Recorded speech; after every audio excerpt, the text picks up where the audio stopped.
Every day, you use math and you don't realize it. Surface streets are freeway. You go faster on the freeway, but the surface streets are more direct. Physics tells us that the time of travel is speed times distance, so we can figure out which route's faster. For a real example, take the trip from downtown Seattle to Port Orchard, a city just across Puget Sound. If you take the ferry, it goes about 15 miles an hour, and it's only about 20 miles. If you drive, you go 60 miles to drive around the sound, but you're going 60 miles an hour. The first trip is an hour and 20 minutes, but the second's only an hour. Another great example of using math is playing pool. Anyone who plays pool can tell you that when the ball hits the wall, it bounces off at the same angle it hit the wall. This is because of the law of reflection, which tells us that the angle in is the same as the angle out. Next time you play pool, take a minute to analyze the angles, and I guarantee you will perform better. And it's that kind of thing I want to talk to you about today. How you can use math and why it's worth your time. We all took math classes back in school. Some of us loved them, and some of us didn't see the point. There are two main reasons we take math classes.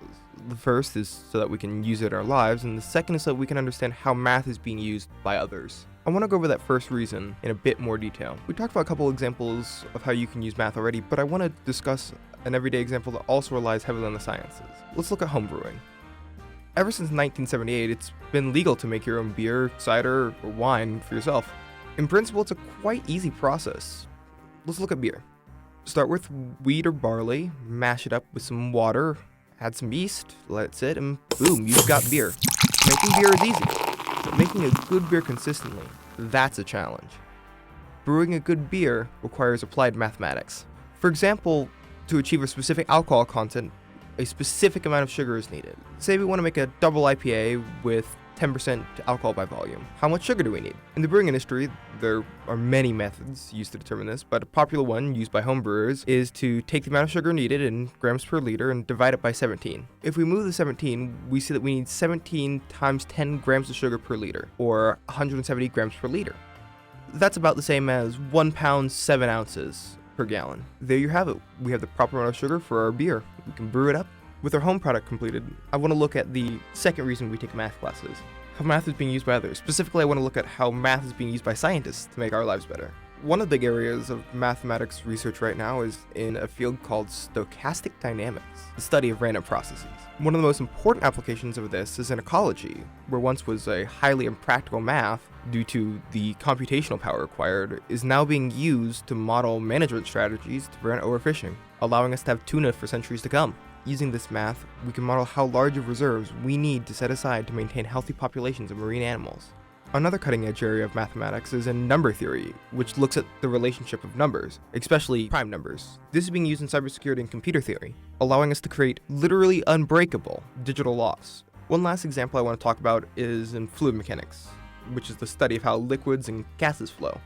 This area is becoming increasingly important as we struggle with climate change, as better understandings of how water flows will allow engineers to construct more efficient buildings and flood barriers.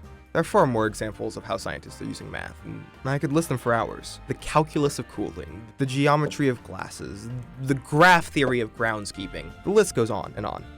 So that brings me to my last question.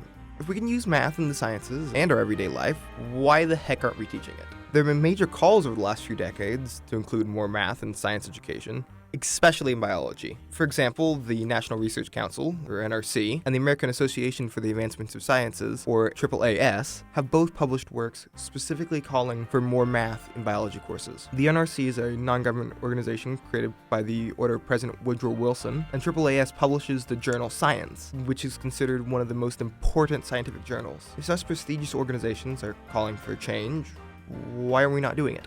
It comes to fear. Many people suffer high math anxiety, just like you might. I experience it myself, but it's a useful tool, so I use it anyways. But anxiety is not the only type of fear opposing progress. Educators often believe their students will be extremely opposed to incorporating more math into the classroom, when in reality, under 1 in 10 students are opposed to adding more math into a biology course. I think the famous quote from FDR sums up our problem with this perfectly.